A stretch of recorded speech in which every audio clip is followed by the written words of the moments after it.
Johnny DC at the top of the episode to update all of our listeners that this past week, we officially met our $100 goal of our annual charity fundraiser this holiday season. Thanks to everyone who donated, you guys are real-life superheroes. And even though we've met our goal early, that doesn't mean we're no longer looking for donations. There's still time. Again, we're donating to Stand Up to Cancer in remembrance of Kevin Conroy, William Hurt, George Perez, and all of the other greats who unfortunately lost to cancer in 2022. To donate, visit our Instagram profile on your mobile device, which is linked in our show notes for this episode. For every $5 you donate, you will be entered into a drawing that we will hold on Christmas Day, where one lucky donor will win our Infinity Crisis DC vs. Marvel deck building card game. Again, visit our Instagram profile and donate to Stand Up to Cancer before December 25th. Thank you so much, and on with the show.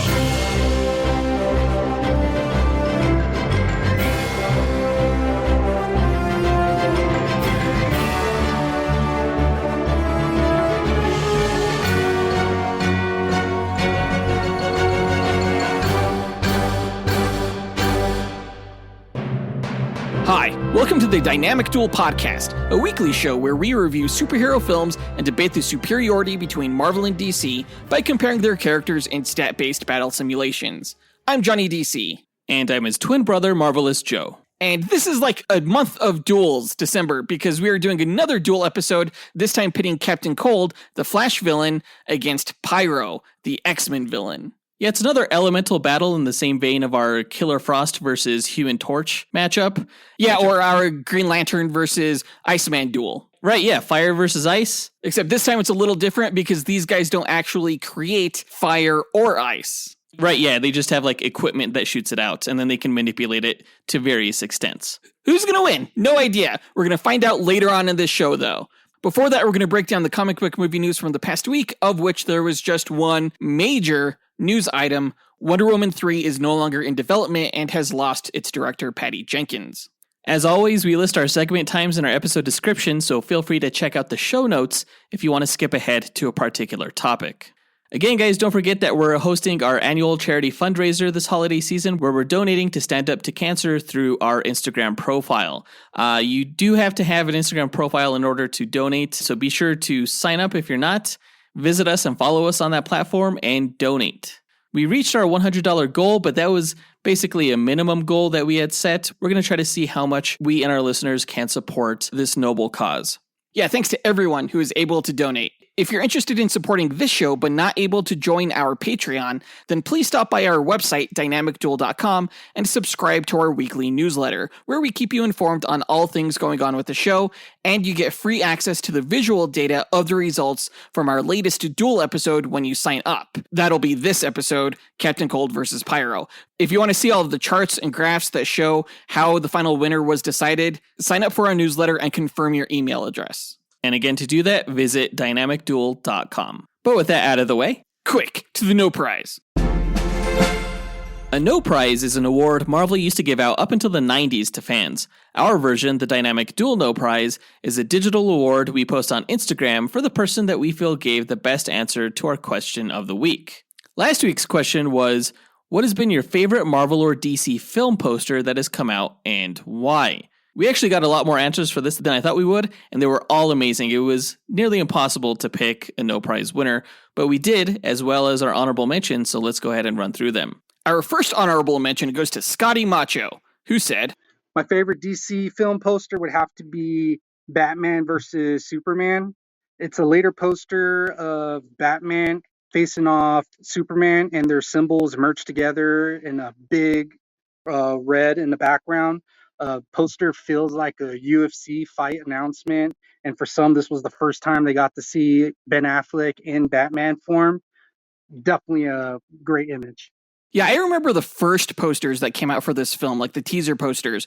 It was like a close-up shot of Batman and Superman's faces. There was like torn paper in the logo of like the other character. So the Superman logo was in front of Batman's face and the Batman logo was in front of Superman's face. I didn't quite care for those posters, but once I saw this poster that Scotty is describing, I was so pumped for this movie, man. Like, not only does the Superman logo like fit so well within the Batman logo that they made, but just seeing these two characters like look at each other face to face, he's right. It totally did feel like some kind of like UFC event or something like that. Yeah, Marvel also had a similar poster for their Civil War movie where Iron Man and Captain America were staring each other down. It reminds me of like Mortal Kombat or Street Fighter, where it's like you're picking fighters from a character selection screen. Yeah. It's pretty neat. I don't actually think that this was the best poster from that film, though. There was one that has the Trinity, Batman, Wonder Woman, and Superman, because that was like the first time I'd seen them side by side in live action, and it was just incredible. Yeah, it had the same cool effect of seeing these characters for the first time side by side, but it one-upped it by including Wonder Woman. Right, exactly. Great answer, Scotty. Our next honorable mention goes to Brandon Estergard, who said, All right, I didn't want to give this one to Marvel, but I have to. Let me explain. Back in 2004, there was a little movie that got released called Spider-Man 2. In that movie, they released one of the best posters ever of Spider-Man looking back, and in his lens, you see Doc Ock. That poster was amazing. I mean, Brandon didn't want to give it to Marvel, but he had to because he knows that Marvel is the best when it comes to movie posters. This Spider-Man 2 poster was no exception. It was a teaser poster for Spider-Man 2, which came out in 2004. Very well designed. It's basically Spider-Man's back as he's swinging, but his head is turned, and within the lens of his mask, you see the silhouette of Dr. Octopus with his tentacles out. It was glorious. I remember when this poster was released, I just lost my mind. Also, when they released the first poster of Dr. Octopus himself, Alfred Molina, kind of doing that badass over-the-shoulder glance. Yeah. With his like sunglasses, and we saw the first design of what the tentacles looked like and how it was so mind-blowingly realistic. That was just a great time to be a Marvel movie fan. It was like basically at the dawn of this franchise when all this cool stuff was coming out that we never thought we'd see. It was very much like wish fulfillment. Now we kind of take it for granted because, you know, we have so many of these superhero movies coming out, but I remember back then it was quite special. Oh, yeah, totally. And I'll give credit where credit is due. The Spider-Man posters that came out for this trilogy, all of them were pretty much amazing. Just really well designed with their saturated reds and like the intricate webbing pattern. And they also got me excited for the movies. Yeah, great answer, Brandon Estergard. Our next honorable mention goes to Scotty Macho's twin brother, Gilly Macho, who said, Gilly Macho here. All right, this was a tough one, but I'm going to go with Deadpool 2. Now hear this. All black background, on stage, spotlight, and you have the flash dance pose with the bullets raining down. This movie already tells you that it's going to be crazy. So it has to be Deadpool 2. Has to be Deadpool 2. Now, I don't know if this movie poster is the best movie poster of all time, but it's certainly at least one of the funniest. And there's no discounting its composition. The character of Deadpool is always hilarious. And in the movies, he makes so many strange pop culture references. And this poster is, of course, a reference to Flashdance, where the lady's dancing with the chair and then she gets splashed with water. Except in this case, in this poster, he's being splashed with bullets or bullet casings. It's just hilarious. Yeah, I believe this was a teaser poster for the film as well. Yes. And what a great teaser poster. It's just so funny. It just gets you so excited to see the character again and just relive all of the zaniness from the first movie. Yeah, most teaser posters don't really give anything away about the plot or anything. It's just mostly meant to evoke tone. And from just glancing at this poster, like Gilly said, you definitely knew that you were in for a good time. I do think that my favorite Deadpool 2 poster in general, though, was the recreation of the Sistine Chapel, Adam and God, like touching fingers kind of reenactment between Deadpool and Cable. Yeah. I loved that one. It just like taking something so classic and admired and just turning it into something so ridiculous just made me laugh. Yeah, all of Deadpool's posters are great. I can't wait for Deadpool 3's poster. But that does it for all honorable mentions. We want to give a huge shout out because you all gave great answers to Ezra Garcia, who gave the answer of the Why So Serious Joker poster from The Dark Knight. Yeah, that's a good one. We actually mentioned that one in our Patreon exclusive top 10 posters episode. Yeah, it actually got the number one spot, and that's kind of the primary reason why we ended up not giving Ezra Garcia the no prize win here, because we've already pretty much discussed that poster at length. But yeah, it's like the perfect poster. Steffi Macho, who is the wife of Scotty Macho, also gets an honorable mention. She mentioned the Untold Story teaser poster for The Amazing Spider-Man, where Peter Parker's sticking up on the wall and the shadow that he's casting is that of a spider. Oh, yeah. That was a good one. And Kellen Dunn also called in with an answer of Iron Man 2. But this week's No Prize goes to Carter Pitts, who said, "Hey guys, Carter Pitts here. I'd say that my favorite poster to come out would be for The Dark Knight Rises, specifically the one with Batman's broken mask. And that poster to me represents Batman and Bruce Wayne being broken throughout the film. And it's not until the third act that we see the Dark Knight rise to be the hero that Gotham needs one last time. Thanks, guys." Yeah, that poster had great symbolism to it. At the time, I don't know if I really knew that it was going to symbolize the brokenness of Bruce Wayne along with Batman. All I knew was that Bane was going to be in this movie, and it looked like he was going to fuck some shit up. Oh yeah, it was a very foreboding image. And as Batman fans, we all knew it was coming since we knew that Bane was going to be the villain. But just to get that confirmation through this image on this poster was pretty exciting. Regarding the Dark Knight franchise, if you're not going to go with the Why So Serious Joker poster, you got to go with this broken bat poster. All of the marketing for these movies was just spectacular. Yeah, another one of my favorite posters from The Dark Knight Rises specifically was the teaser poster that they released of like these skyscrapers kind of crumbling downward, and you're like looking up into the sky and the buildings are falling in the formation of a bat logo. That was really cool. That was really intense. Just great posters all around for that movie. Yeah, great answer, Carter Pitts. Congrats again for winning this week's No Prize. If you, the listener, want a shot at winning your own No Prize, stay tuned to later on this episode when we'll be asking another question of the week. And now that that's done, on to the news.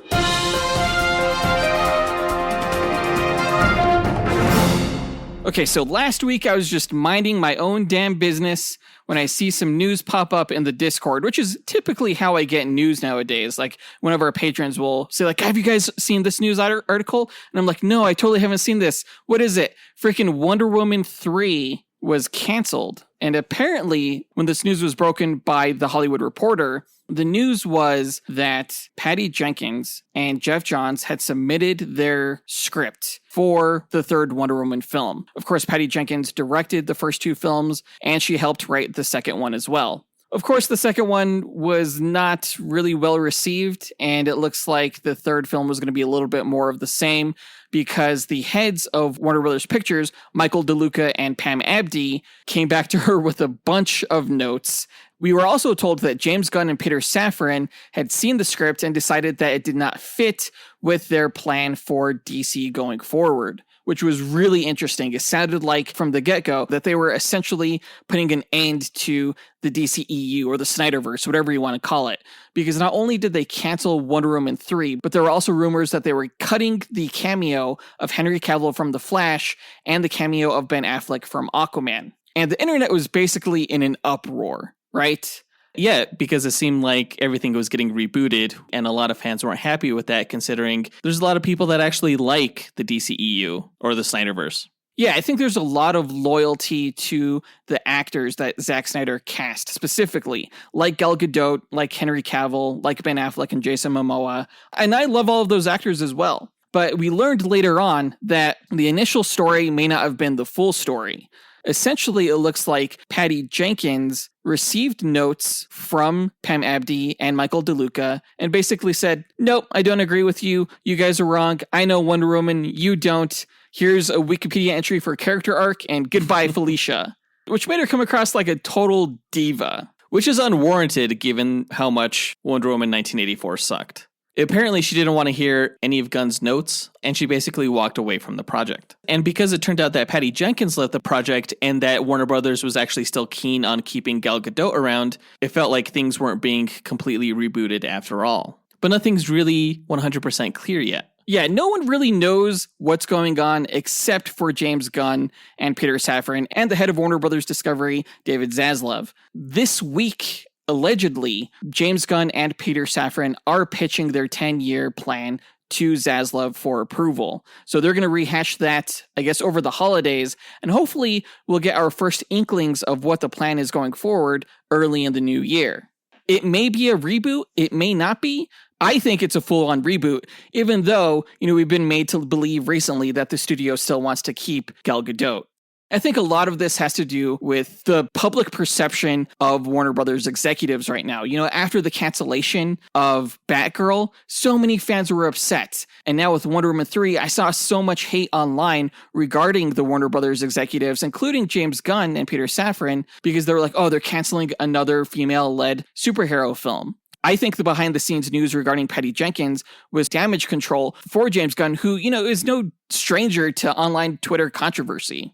I think they are rebooting. I think the news about Patti Jenkins was intended to shift some, if not all, of the blame onto her. I think that by saying a woman like Patti Jenkins is responsible for why Wonder Woman 3 is not moving forward kind of quells some of the online anger and the bad optics. Considering James Gunn was one of the first major figures to be canceled over their tweets, I think it's in Warner Brothers Discovery's best interest to be protective of James Gunn's image, considering that they hired him to lead their most lucrative brand.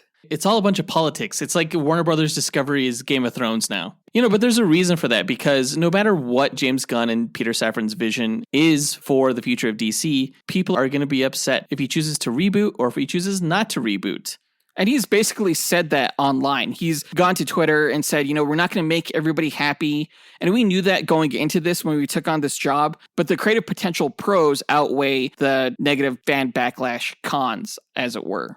Basically, I think they just got to get through this portion of uncertainty and really wow the fan base with their plan to get everybody on board. And I think they could do that. I have no reason to believe that James Gunn can't do that, especially after Peacemaker, especially after seeing the trailer for Guardians of the Galaxy 3. I'm more excited now more than ever for the DC brand going forward. I'm actually looking forward to a reboot, because the sooner you get the ball rolling on this new universe, the better. I think James Wan, who's, a friend with former DC head Walter Hamada, I think he's out after the Aquaman sequel. I think some of the actors that DC has in its lineup right now, specifically Ezra Miller and Amber Heard, are problematic. I think there's just too much drama with the existing universe. Now, your conjecture is entirely based on the premise that there actually will be a reboot, of which we're not certain. I think if anybody is able to pull off a soft reboot, maintaining the things they want and getting rid of the things they don't, I think James Gunn is perfectly capable of that. I mean, yeah, we saw it with the Suicide Squad, right? But I hope they don't go that route. Personally.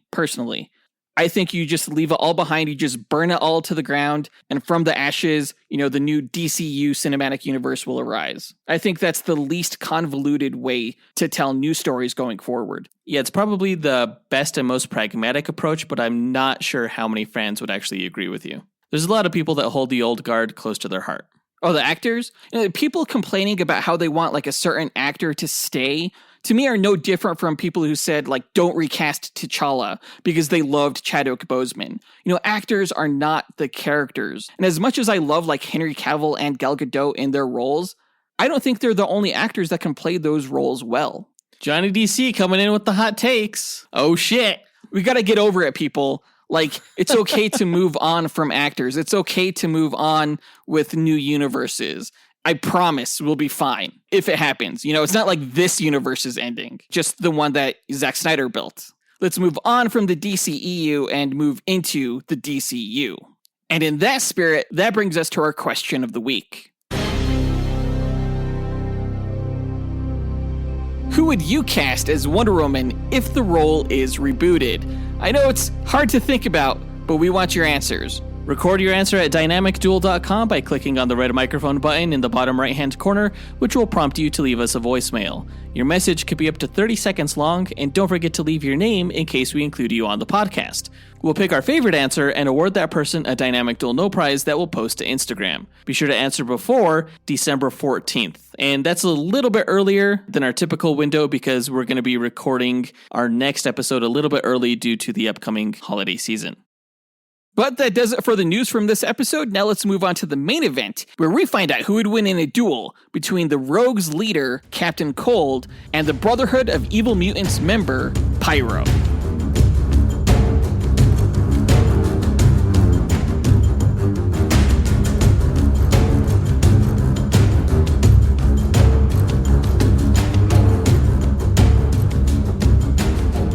Okay, Captain Cold versus Pyro. We decided to do this match in lead up to episode 325, which is going to be a team duel between the villain teams of the Flash's Rogues and the Brotherhood of Evil Mutants. This is the first match in lead up to that duel. Yeah, I'm really looking forward to that team duel. It was chosen by our executive producers, and I think they chose well. There's a lot of great characters between the Flash Rogues and the Brotherhood, and coincidentally, they each have an elemental character in Captain Cold and Pyro. It's the fire and ice thing again, as we've done a couple times before, but I think this is really neat because both of these characters are villains. They both have like element guns.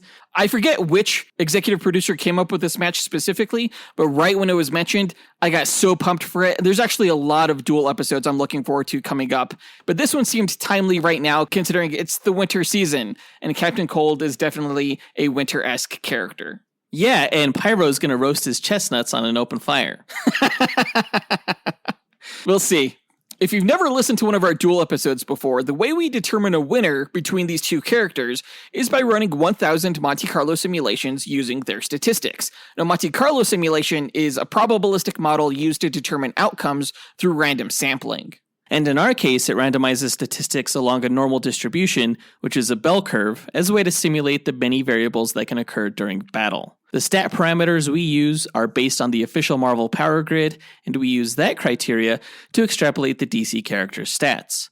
We've included some additional stat categories of our own, such as range, damage potential, versatility, and perception, in order to create a more complete and robust simulation. Running these 1,000 simulations gives us a percentage of wins for each character, and we declare the one with the higher percentage to be the ultimate victor, considering that they're more likely to win any given battle. No character ever wins 100% of the time. Comics have shown that there's usually a way for Batman to defeat Superman, and we feel our method falls in line with the precedents that have been established in the comic book stories. And we use this method because it was the least subjective, most unbiased way to determine who would win. Of course, we're both heavily biased toward our respective allegiances, so instead of debating these matches forever, we just let the math decide for us. There are no fan votes here, and no relying on just feats. Before we run the simulations, though, we like to break down each character's histories and abilities before improvising a scenario on how we imagine one of the 1,000 simulations we run would play out beat for beat. And I believe it's my turn to go first, so let me tell you all about Captain Cold. Leonard Snart was born and raised in a trailer home just outside of Central City. His father, Lawrence Snart, was a former traffic cop, disabled, and an abusive alcoholic. Unable to take the abuse, Leonard's mom Shirley abandoned her family, leaving Leonard and his younger sister Lisa in the care of their father and occasionally their grandfather, who drove an ice truck and sometimes took the two children around town on deliveries and to get ice cream when their father was drunk. When their grandfather died, Leonard and Lisa continued to suffer their father's abuse anytime they dared show emotion. Unable and unwilling to cry when he learned his mom had died, Leonard left home as a young man, abandoning his sister so that she would not follow the life of crime he had set up for himself. Leonard joined a small criminal crew, though it wasn't long before they were captured and imprisoned thanks to the Flash, who you can learn more about in our Flash vs. Quicksilver Duel episode. While in prison, Leonard planned his revenge against the Scarlet Speedster, studying books on kinetic energy, thermal motion, and deducing that cold could slow down the Flash. After being released on parole, Leonard broke into a laboratory that he had read about and stole blueprints for an engine capable of negating thermal motion, which he then engineered into a handheld gun and energized via the magnetic radiation of a cyclotron particle accelerator. Capable of slowing things down and freezing objects with his new weapon, Leonard took up the name Captain Cold and went toe-to-toe with the Flash on several occasions, each time ending up defeated and imprisoned. During one stint behind bars, he and several other Flash villains were broken out of jail by Gorilla Grodd, allowing them to team up and distract the Flash while Gorilla Grodd enacted a separate plan to take over the world.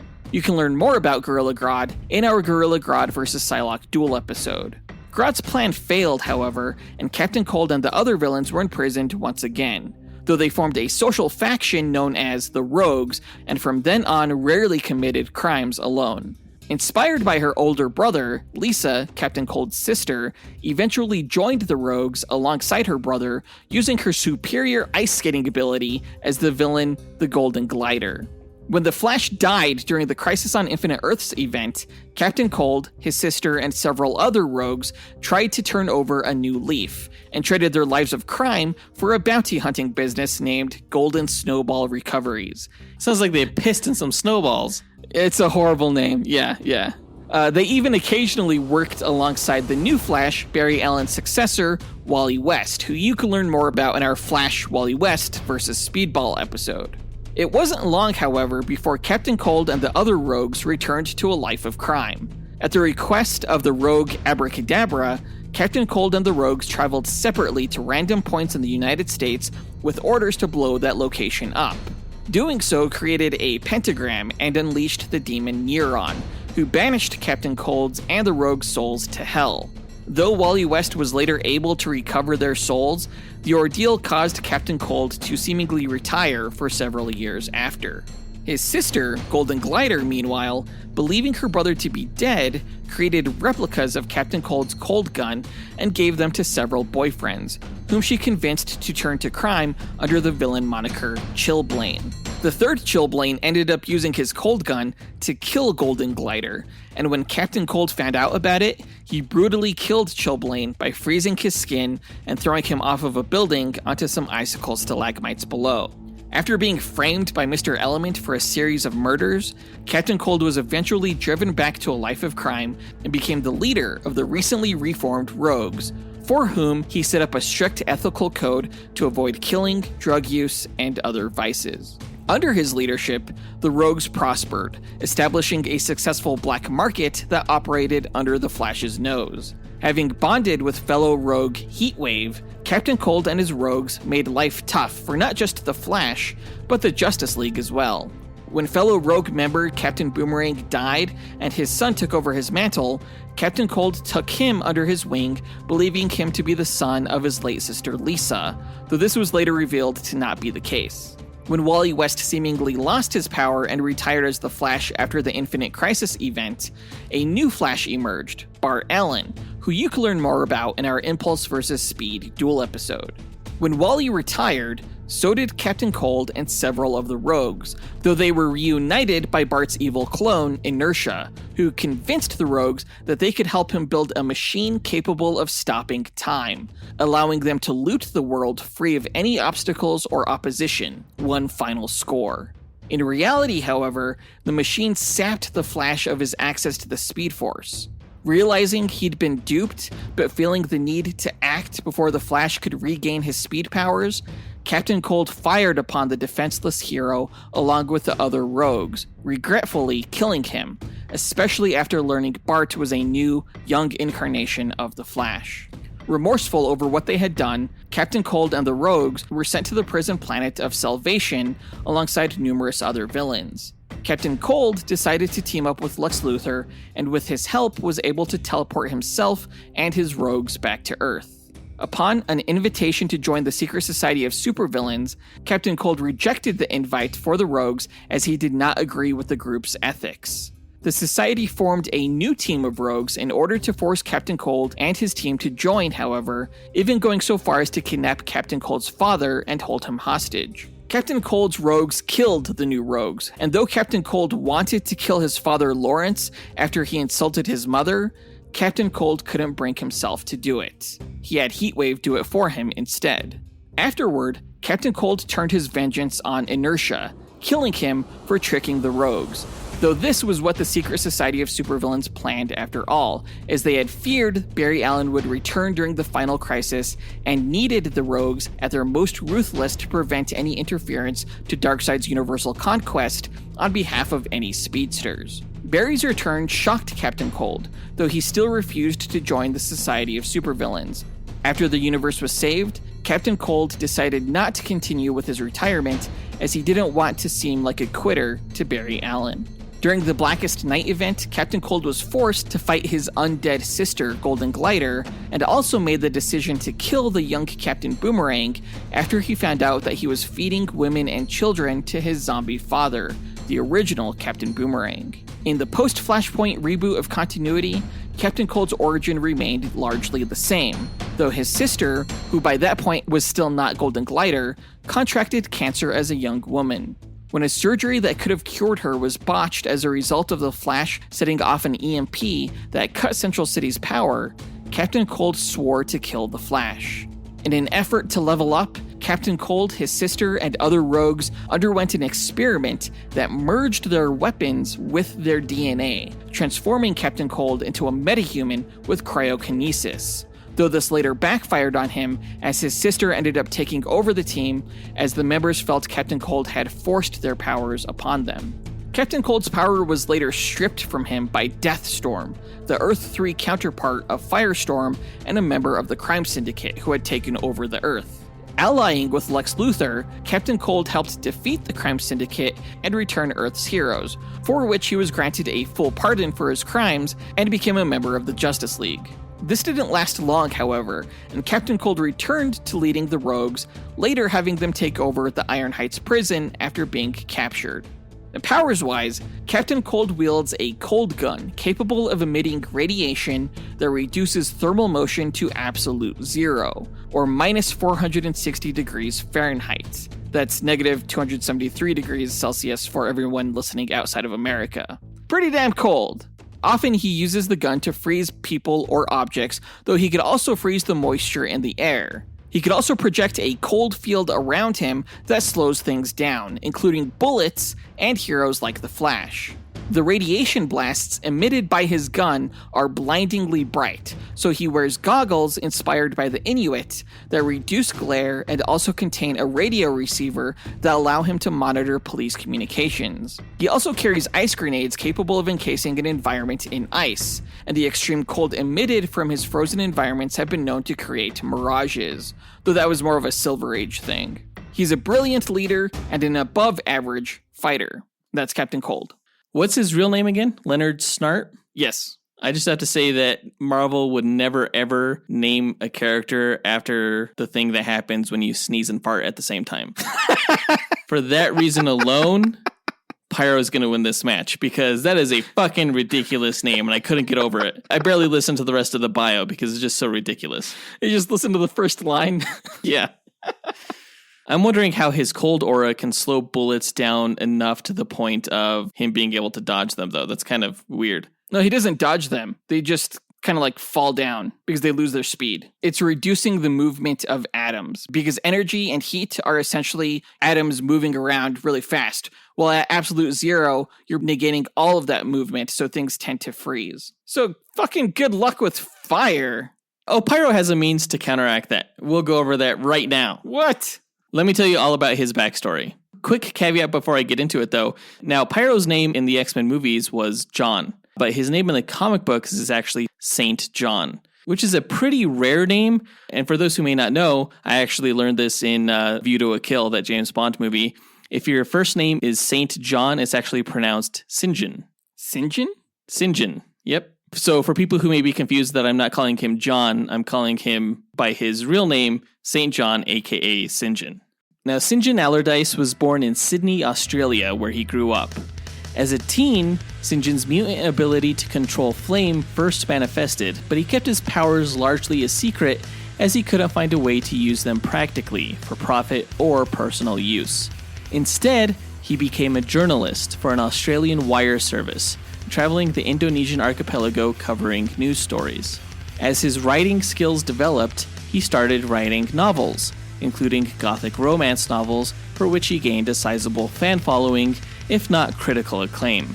It was during his time as a writer in Southeast Asia that he first met the mutant Mystique, who at the time was recruiting members for her version of the Brotherhood of Mutants, and Sinjin joined and took on the name Pyro. Mystique infiltrated the Pentagon's headquarters for the Department of Defense, where this new Brotherhood attempted to assassinate Senator Robert Kelly, a politician who had created legislation that would require mutants to disclose their identities and abilities with the government, called the Mutant Registration Act. Little did the Brotherhood know, this assassination would result in the dystopian future known as the Days of Future Past, where Sentinel robots would control North America and mutants would be hunted down or imprisoned in concentration camps. In that terrible future, Rachel Summers, the telepathic daughter of Cyclops and Jean Grey, sent the future version of Kitty Pryde's consciousness back in time into the body of her younger self, where she was a newly recruited member of the mutant superhero team, the X-Men, whom you can learn more about in our Titans vs. X-Men Duel episode.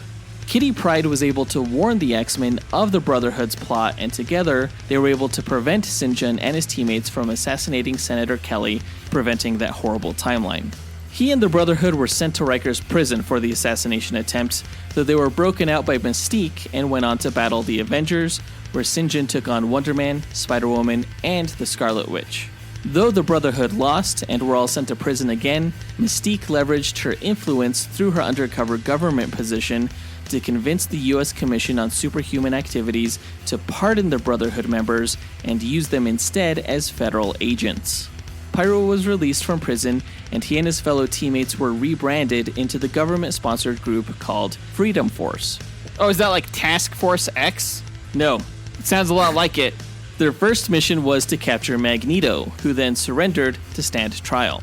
You can learn more about Magneto in our Sinestro vs. Magneto Duel episode. In his capacity as a federal agent, Sinjin went up against a number of other Marvel heroes, including the New Mutants, X-Force, and Daredevil. In Freedom Force's final mission to rescue a scientist from the Iraqi military, Sinjin burned the scientist alive to keep him from falling into enemy hands, causing the mission to fail and Sinjin to be captured. He bargained for his survival by volunteering to serve as his captor's bodyguard until the mutant Toad rescued him and recruited Sinjin into the new iteration of the Brotherhood of Mutants. Back with his old teammates, he went up against the likes of X-Factor, Spider-Man, and Darkhawk. It wasn't long, however, before Sinjin contracted the fatal mutant disease called the Legacy Virus, which you can learn more about on our Beast Boy vs. Beast episode and Metal Man vs. Colossus episode. This sickness slowly caused him to lose control of his powers, and he sought help in every way he could conceive, from religion to science, turning to friend and foe alike, and leading a faction of mutants looking for a cure. Ultimately, he succumbed to the Legacy Virus while protecting Senator Kelly from another assassination attempt, pleading with the politician to help end the hatred between mutants and humans, causing the senator to rethink his stance on the matter and work toward peaceful coexistence between the two races. Sinjin's body was temporarily resurrected by the mutant Selene, the former Black Queen of the Hellfire Club, who can psychically absorb life forces and then control the victims.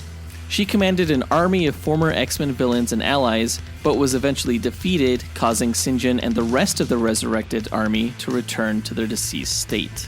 When all of Earth's mutants united on the sentient island nation of Krakoa, they established a process of resurrection using a combination of mutant powers, including mass generation, reality warping, time manipulation, and genetic and psychic archiving. Sinjin was one of the first mutants they brought back to life while testing the resurrection process, and he joined Kitty Pryde's naval crew dubbed the Marauders, whose goal it is to sail around the globe and retrieve mutants that are not able to access the island of Krakoa on their own. Sinjin became respected among the mutant nation for serving the island and mutant kind's best interest. He returned to writing during his time as a Marauder and published several best-selling romance books, including The Burning Within, Men Overboard, and The Secret Tides of Salt Wives. What? Powers-wise, Pyro has the pyrokinetic ability to manipulate flames in a variety of ways. He can cause fire within his vicinity to grow in size and intensity, moving it however he wants and making it take any shape he wants. The flames that Pyro controls can also achieve a solid state if he wishes, similar to a solid energy construct. Pyro himself is entirely immune to his fire and cannot be burned by any flames within his mental control. It should be noted that Pyro cannot generate fire without an external source, and he employs a kerosene-based flamethrower on his costume, which can shoot flames up to 25 feet. And that's Pyro. I thought you said he had like some kind of counteracting ability for cold. Yeah, he can control the intensity of his flames. He once turned the temperature of them up so high that Colossus was almost melted. Okay, interesting. So you have one character who can decrease molecular motion and another who can increase it, seemingly? Yes, considering that the intensity of heat energy is determined by the speed of the molecular motion. Okay, crazy. This is going to be a good match. I have no idea who's going to win. But now that we've got their histories and abilities out of the way, let's speculate on how one of the 1,000 simulated matches will go. The winner is determined by simulations, not this speculation, but it's fun to imagine how this fight could play out. We don't set any rules for this match, other than the characters don't know anything about each other going in, except that the other character is a threat that needs to be put down. And we say they start off about 50 meters apart in an environment that has no bearing on the match itself, because we don't take stats for the environment.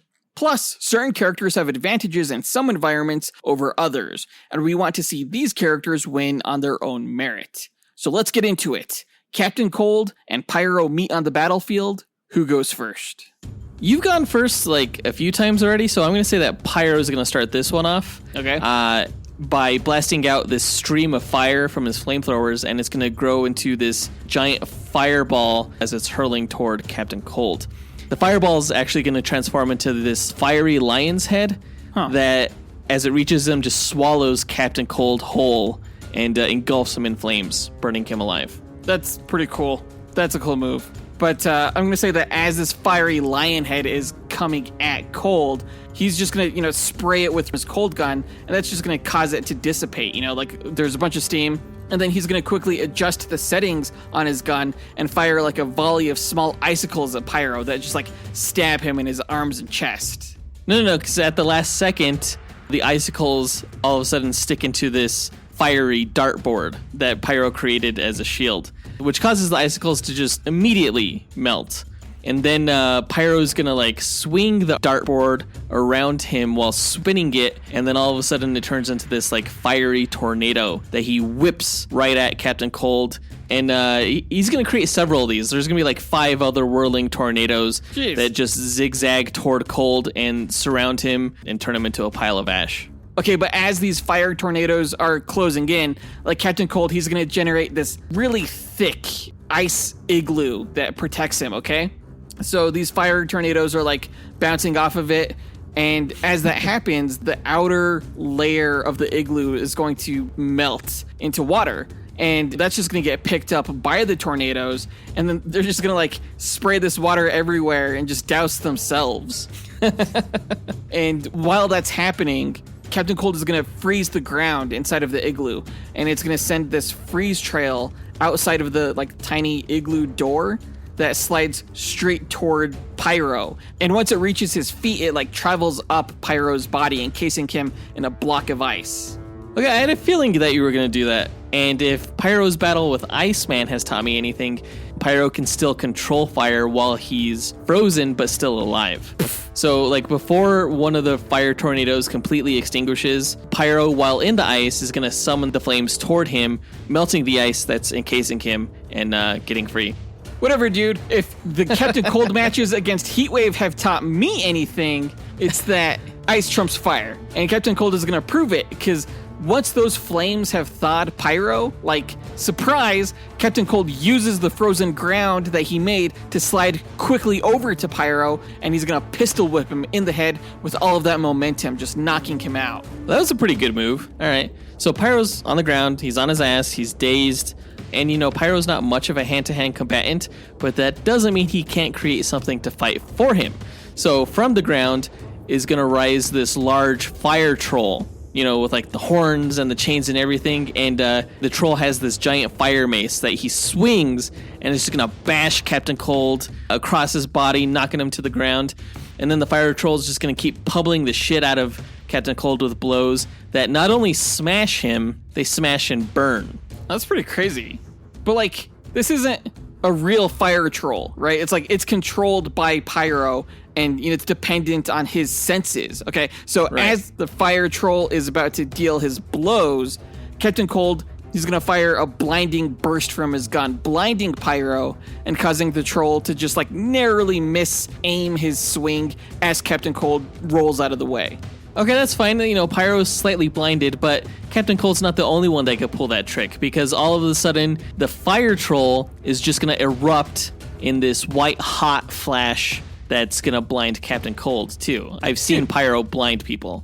Bro, Captain Cold can't be blinded by bright flashes. Like, that's what his goggles are designed to prevent. Flashes? Yeah. Not the flash, like flashes. Of light, right. Yeah. Well, Pyro also has goggles on his mask. Like, I couldn't tell you why they're there, but they must be for light protection, right? Because why else would they be there? So yeah, I'm going to say both of them, not that blinded. Okay, so Captain Cold, he sees Pyro, he's going to take aim with his gun, and he's going to fire. But seemingly, nothing happens. Okay, so what happens? Seemingly nothing. Okay. So, all right. So, Pyro then is going to create this fiery phoenix that shoots up into the air and then dive bombs Captain Cold, just like impaling and searing through his torso with his flame hot beak. Okay, so actually, this phoenix crashes into a cold field that Captain Cold created when he fired his cold gun. I don't know what that means. What's a cold field?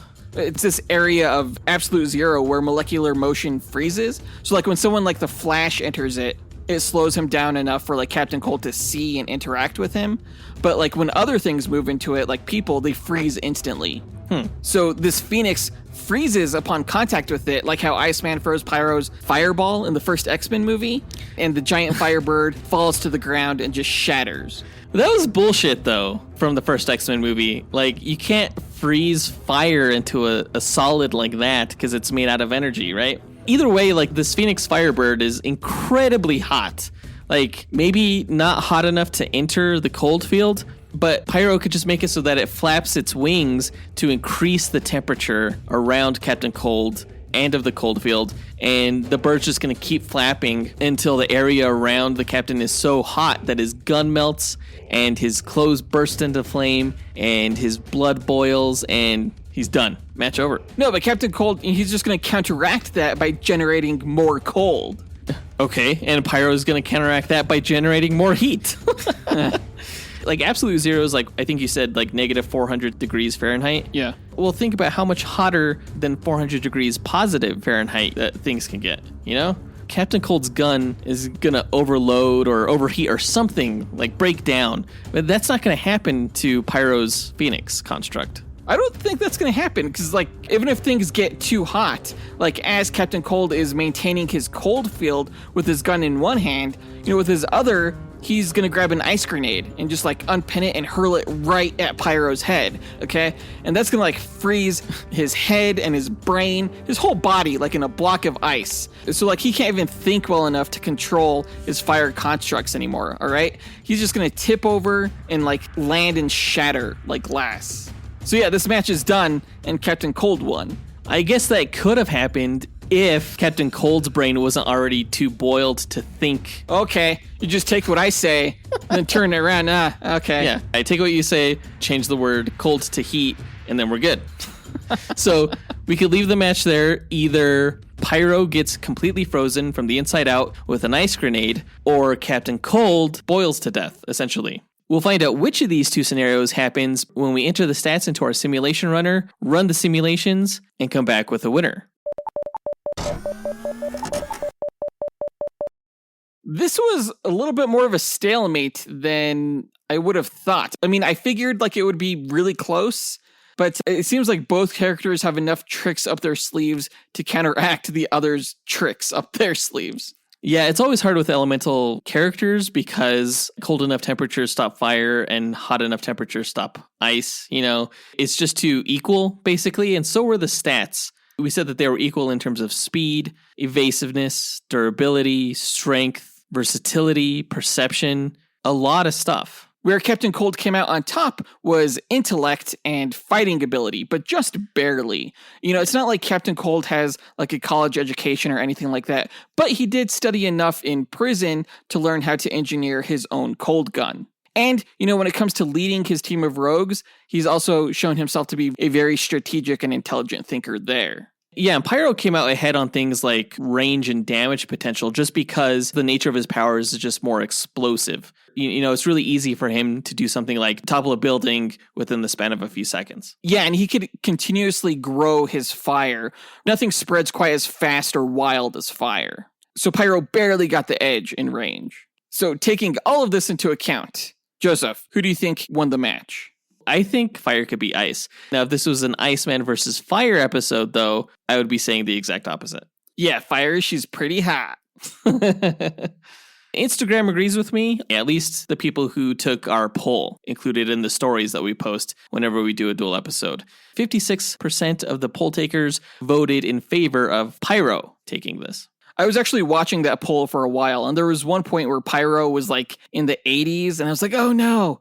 I was actually really surprised because Captain Cold is like a badass. And I think he's pretty popular. So I don't know. I guess it depends on whether you know Captain Cold from like Legends of Tomorrow or the Flash series, or if you remember Pyro from the X-Men movies. Yeah, that makes sense. Well, I have the results of the matchup right here. The winner of the duel between the Flash villain Captain Cold and the X-Men villain Pyro is fucking Pyro.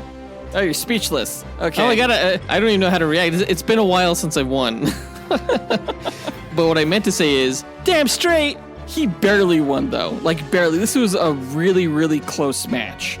Pyro won 506 out of the 1,000 matches. Oh. Captain Cold only won 494, or 49.4%. That's the closest duel match we've had since Atom Smasher versus Stinger recently. Yeah, but I mean, that one was a little bit more surprising, I think, because their stats have varied much more considerably than Pyro's and Captain Cold's. To me, this is not really that surprising. It's a coin toss.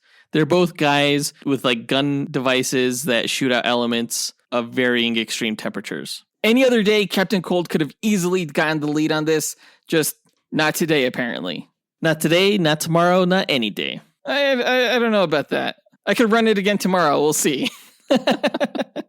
Well, don't. You can't, because these results are solidified in stone. We're publishing them as a PDF that you, the listener, can download either by becoming a patron or visiting our website, dynamicduel.com, and signing up for our email newsletter. Right, and this PDF comes with all of the histograms and radar charts and scatter plots that you would want to see from these 1,000 simulations. It's pretty fascinating. Yeah, it's always cool to see DC lose, like, mathematically. Well, that does it for this duel. Let us know what you thought about the results by writing to us at dynamicduelpodcast@gmail.com, or you could visit us on Instagram or Twitter. You can find links to all of our accounts by checking out our show notes or visiting our website, dynamicduel.com. Don't forget, guys, that we're still in the middle of our annual charity fundraiser for this holiday season, where we, the podcast hosts, and you, the podcast listeners, get together to donate to a cause. This year, we're donating to Stand Up to Cancer, and you could donate via our Instagram profile page on your mobile device. For every $5 you donate, you'll be entered into a drawing that Jonathan and I will hold on Christmas Day, where a lucky donor will win our Infinity Crisis DC vs. Marvel deck building card game. Thank you so much to those who have donated and to everyone who will donate in this giving season. In our next episode, continuing to lead up to our 325th episode, where we pit the Flash's Rogues against the X-Men's Brotherhood of Evil Mutants, we will find out who will win in a duel matchup between the Trickster against Toad. Yeah, that's going to be a fun one. I've been waiting to get an episode in with Toad for a long time because I feel like he's severely underrated, and I can't wait to, give him a win here, which is going to happen. Dude, you think Toad is underrated? Wait till you learn about Trickster. There's no way you're winning this. Okay. Well, just a reminder that we will be recording that episode early due to the holiday season, so be sure to get in your answers to our question of the week right now, basically. Because that does it for this episode. We want to give a big thanks to our executive producers, Ken Johnson, John Starosky, Zachary Hepburn, Dustyn Balcom, Miggy Matanguihan, Brandon Estergard, Nathaniel Wagner, Levi Yeaton, Nick Abanto, Austin Wesolowski, AJ Dunkerley, and Scott Camacho for helping make this podcast possible. And we'll talk to you guys next week. Up, and away. True believers.